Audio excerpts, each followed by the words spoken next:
नमो नमो विद्यार्थियों, कैसे हैं आप लोग। आशा करती हूँ आप स्वस्थ होंगे, मस्त होंगे।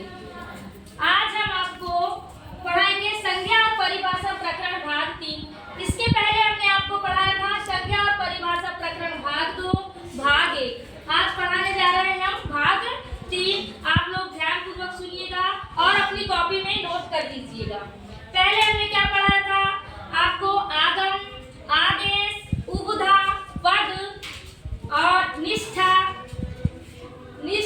संहिता, है ना। संहिता तो हमने नहीं पढ़ा था, विकरण और संयोग। ठीक है, आज हम पढ़ा रहे हैं संहिता। 8वें नंबर का हमारा संहिता। संहिता देखिए, संहिता परः सन्निकर्षः। आपको परीक्षा में पूछेगा परः सन्निकर्षः का अस्ति, परः सन्निकर्षः का अस्ति, तो आपको लिखना है संहिता। क्या लिखेंगे? संहिता। समझ गए? अब देखिए संहिता के बारे में हम आपको बता रहे हैं। वर्णों की अत्यंत समीपता, वर्णों की अत्यंत समीपता को संहिता कहते हैं, है ना। वर्ण जानते हैं ना, अ ई उ, है ना, जानते हैं ना। तो वर्णों की अत्यंत समीपता, करीबता, समझ गए, करीबी, तो समीपता को संहिता कहते हैं। संहिता की अवस्था में सभी संधि कार्य होते हैं। जब संहिता की अवस्था होती है तो सभी क्या होते हैं? संधि कार्य। संधि हम पढ़ चुके हैं, संधि पढ़े हैं आप लोगों ने, तो संधि पढ़े हैं। तो देखिए संहिता की अवस्था में सभी संधि कार्य होते हैं। वर्णों की अत्यंत समीपता को संहिता कहते हैं। आपको परिभाषा भी याद रखना है। अगर परीक्षा में पूछा कि वर्णों की अत्यंत समीपता को क्या कहते हैं, तो आपको लिखना है संहिता कहते हैं। तो देखिए जैसे जगत धन ईश, जैसे जगत धन ईश, जगत धन ईश में देखिए त धन ई, त धन ई, ये दिख रहा है त धन ई में संहिता होने के कारण संधि होने से जगदीश शब्द बनता है। तो देखो त, ये है त, धन ई बराबर मिलके क्या हो गए?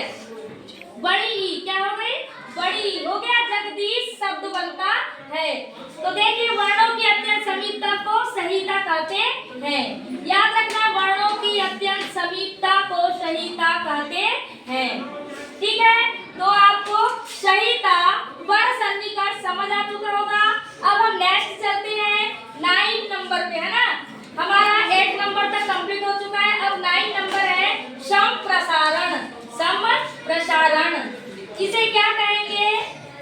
इंग यलः संप्रसारण, इंग यलः संप्रसारण। समझ गए? संप्रसारण इंग यलः, है ना।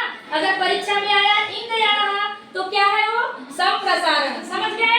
तो अब देखिए संप्रसारण, या को ई, या को ई, वा को उ, रा को ऋषि वाला री, है ना, ला को ल, हो जाने को संप्रसारण कहते हैं। तो आप लोग याद रखिएगा, या का क्या हो जाता है?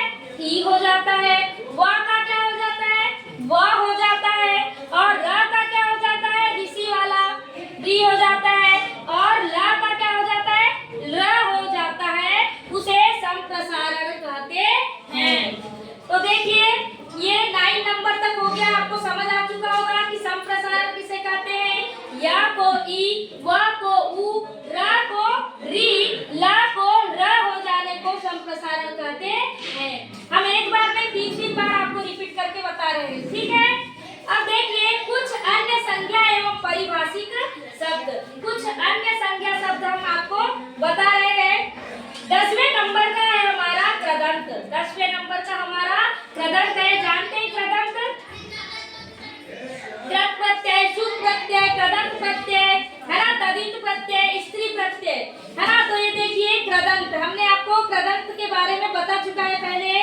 कृदंत जिन शब्दों के अंत में कृत प्रत्यय लगे होते हैं उन्हें कृदंत कहते हैं। कृदंत किसे कहते हैं? तो जिन शब्दों के अंत में कृत प्रत्यय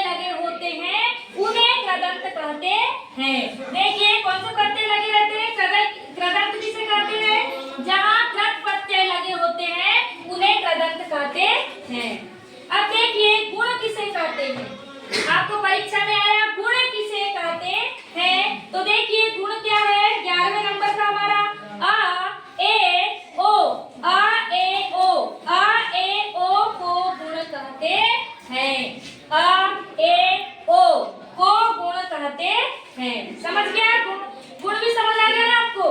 ठीक है। 12वें नंबर का है हमारा गण। गण है ना, 12वें नंबर का क्या है?